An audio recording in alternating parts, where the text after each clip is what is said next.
Hello everyone, my name is Jeremiah Moreno, and my research project focuses on why policymakers should increase funding for extracurricular activities in schools. When we think about education, we often picture classrooms, textbooks, test scores, and GPAs.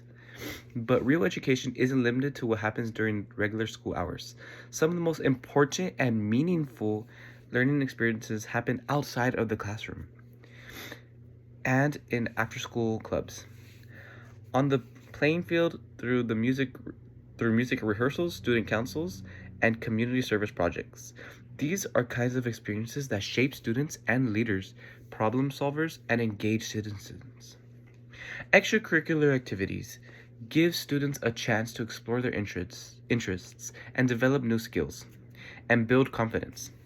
They encourage teamwork, responsibility, time management, and perseverance. For many students, these programs are what makes school feel meaningful. What it's what keeps them motivated to show up, stay focused, and dream bigger. But here's the problem. Not every student gets to participate. Right now, due to budget cuts and funding gaps, many schools, especially those in low-income areas, are being forced to reduce or eliminate extracurricular programs. According to a recent research, only 1 in 4 low-income students have access to after-school activities. That means millions of kids are missing out on opportunities that could dramatically impact their futures. And this isn't just a feel-good issue. It's a it's backed up by data. The After School Alliance reports that students involved in extracurriculars are 4 times more likely to attend college. They're more likely to have higher GPAs, better attendance, and lower dropout rates. A separate study from the Education Trust found that students with access to strong after-school programs also report involved in mental health and better relationship with peers and teachers. These programs don't just support academics, they support the whole student.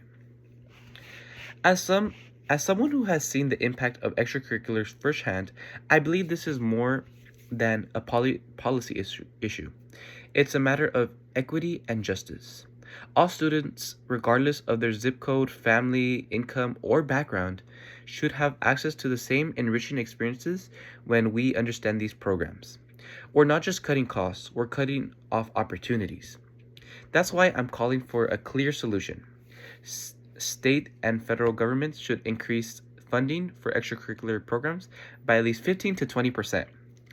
With a focus on equity, Title I schools and other underfunded districts should be prioritized and beyond government action.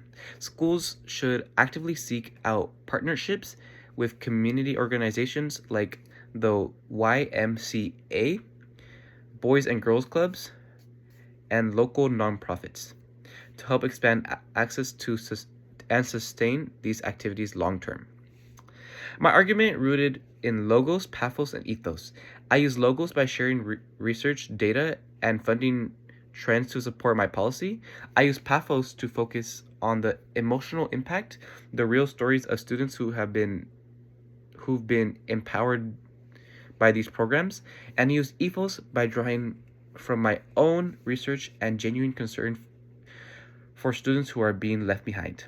This project is still developing.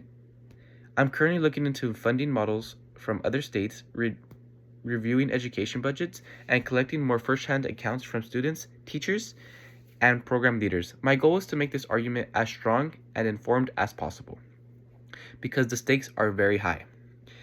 The bottom line is, if we're serious about preparing students for college, career, and life, we need to stop treating extracurriculars as optional.